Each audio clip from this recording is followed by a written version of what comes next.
उसी में सोनीपत लोकसभा और रोहतक लोकसभा, इन दो की जिम्मेदारी भारतीय जनता पार्टी की तरफ से मुझे दी गई है। उसी में आज मैं सोनीपत लोकसभा में 2 दिन के लिए जींद में आया, और मेरे लिए तो ये शायद आप जितना आप जानते हैं जिंद को उतना तो नहीं कह सकता, लेकिन काफी हद तक मैं भी जिंद को जानता हूँ। लंबा समय मैंने हिसार में गुजारा, और शायद जिंद का कोई ऐसा गांव होगा कि जिस गांव में मेरा कोई ना कोई साथी ना हो। चूंकि मैं 15 साल हरियाणा कृषि विश्वविद्यालय में पढ़ा, तो जूनियर सीनियर बहुत थे। आज भी मीटिंग जब प्रशासन की ली तो उसमें से मुझे लगता है कि एनिमल हस्बेंड्री और एग्रीकल्चर और हॉर्टिकल्चर सभी मेरे साथी मिले मुझे वहाँ। तो मेरे लिए तो एक अच्छी बात है कि एक तरह से पुरानी यादें ताजा करने की बात है। रमेश कौशिक जी, विधायक जी, दोनों मेरे साथ थे आज मीटिंग में। अभी प्रशासन की मीटिंग हम लेकर आए।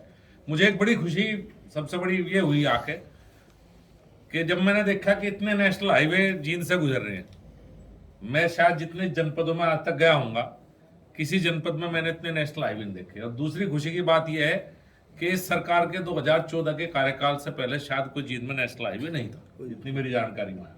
और आज मुझे बताया गया 8 या 9 शायद 9 नेशनल हाईवे एक जींद जनपद से होकर गुजर रहे हैं। तो ये बड़ी खुशी की बात थी, चूंकि मेरा ज्यादातर फोकस उन योजनाओं पर था जो केंद्र सरकार से जुड़ी हुई हैं प्रशासन के साथ बैठने में। तो रेलवे की और नेशनल हाईवे की प्रेजेंटेशन विशेष रूप से हुई। तो एक शुरुआत है।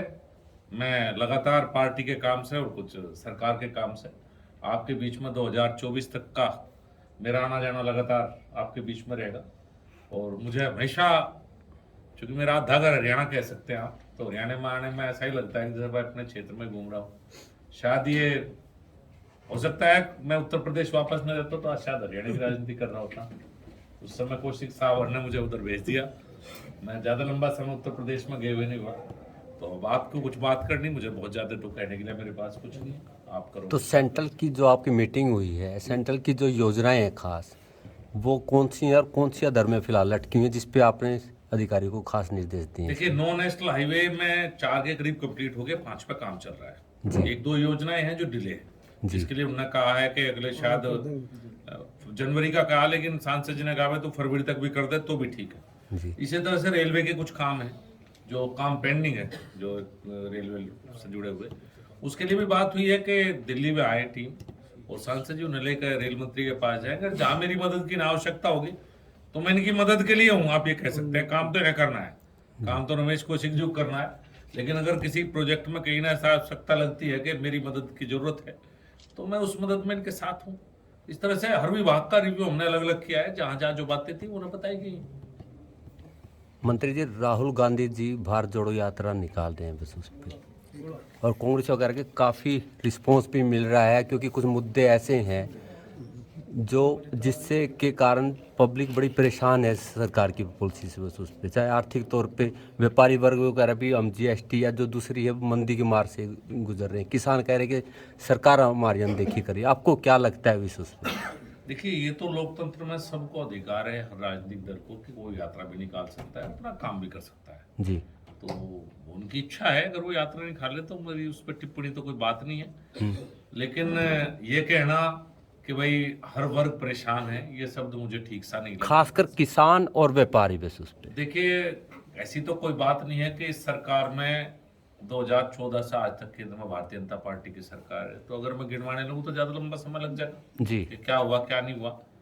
हाँ, ये जरूर है कि आजादी के बाद आज तक किसान को जो उसका पूरा हक मिलना चाहिए था वो इस देश में नहीं मिला। मैं हमेशा कहता हूँ ये बात। लेकिन पिछले 8.5-9 सालों में मोदी जी के नेतृत्व में जितना किसान के लिए किया गया, जो आज किसान नाम का नारा दूसरी पार्टी लगा रहे हैं, इसने बहुत लंबे साल तक इस देश प्रशासन किया, और आपके हरियाणा में भी किया, जिस कांग्रेस का आप नाम ले रहे हैं। जी। अगर आज कहीं कोई कमी रही है किसान के मामले में, तो उसके जिम्मेदार 8.5 साल में हम ज्यादा हैं कि 60 साल में वो ज्यादा हैं। तो इतना क्या उनके अभी किसान याद आया जब वो सत्ता से बाहर हुए? पहले वे किसान नाम भी भूल गए थे क्या?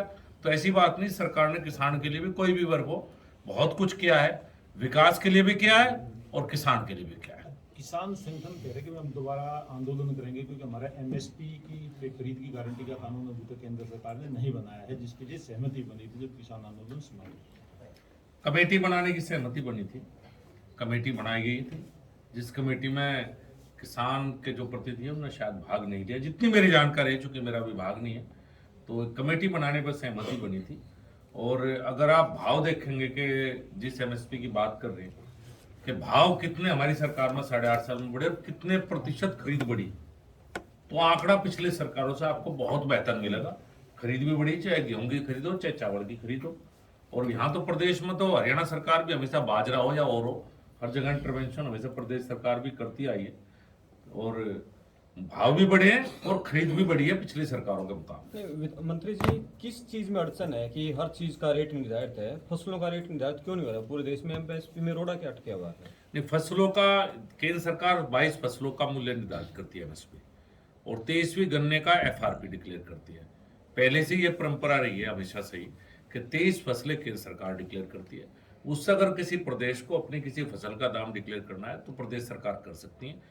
23 फसलें पहले से केंद्र सरकार डिक्लेयर करती आई, वो पहले भी 23 थी, वो आज भी 23 है। उससे अगर कोई भी प्रदेश सरकार समझती है कि भाई मेरे यहाँ फसल के दाम कम है इस फसल के, तो हर प्रदेश को अधिकार है कि वो अपने फसल के किसी भी फसल का रेट डिक्लेयर कर सकती है। हरियाणा, पंजाब, पश्चिमी उत्तर प्रदेश, थोड़े ही इलाके को छोड़ दे, पूरे देश के तो किसानों को एमएसपी का पता ही नहीं है।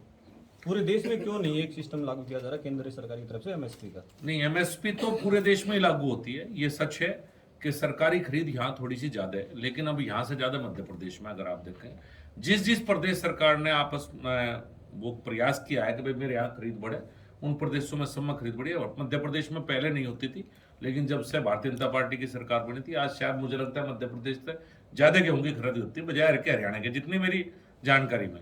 तो जहां जहां प्रदेश सरकार एक्टिव है खूब खरीद हो रही है। और कई बार जहां इस बार तो ऐसा हुआ कि एमएसपी से ऊपर भी क्या मार्केट में, तो खुद बहुत से किसानों ने नहीं दिया।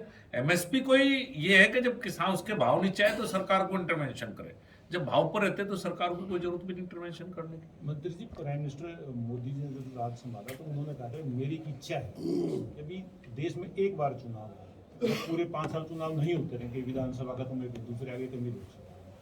तो क्या हरियाणा से आप पहल करवाएंगे इसकी कि अब की बार चूंकि हरियाणा में 4 महीने का डिफरेंस है लोकसभा और विधानसभा में, तो क्या इसके ऊपर कभी मंथन हुआ है? प्राइम मिनिस्टर ने खुद ये कहा था कि देश सारा ना इलेक्शन मोड में नहीं रहना चाहिए, मतलब वर्किंग मोड। प्राइम मिनिस्टर ने भी कहा, और ज्यादातर नेता जब वो वैसे अलग बैठते हैं तो इसके पक्ष में, जो वाकई देश का विकास